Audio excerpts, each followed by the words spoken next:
நடுராத்திரி ராஜபாளையம் வந்தாச்சு மக்களே. உங்களுக்கு என்ன முக்கியம்னு சொல்லுங்க. நமக்கு சோறு தான் முக்கியன்ற மாதிரி நான் சாப்பிட்டுட்டு இருந்தேங்க.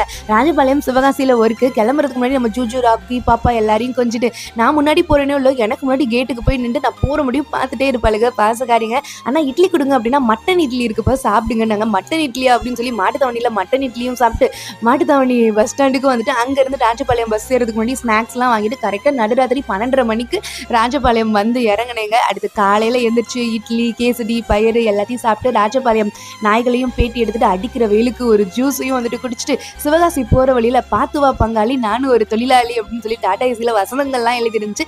அங்கிருந்து சிவகாசிக்குள்ள நுழைஞ்சா ஆத்தாடி கொளுத்தி எடுக்கிற வெயிலுங்க. ஆனா வெயில் அடிச்சா இந்த மாவட்டத்துக்கு ரொம்ப நல்லதுங்க. மழை தான் வந்துட்டு பெய்யக்கூடாது அப்படின்னு சொல்லுவாங்க. பட் இருந்தாலுமே நான் போன நேரம் அன்னைக்கு வந்துட்டு தூரல் பெஞ்சிட்டு இருந்துச்சு. பட்டாசு கடையை வீடியோ எடுத்துட்டு இருந்தேன். இந்த காலை எந்த காலை அப்படின்னு சொல்லி கேட்கும்போது இன்ஸ்டால எல்லாருமே மந்தை கருப்பணசாமி வெள்ளலூர் நாடு அப்படின்னு சொல்லி கரெக்டா வந்துட்டு சொன்னாங்க.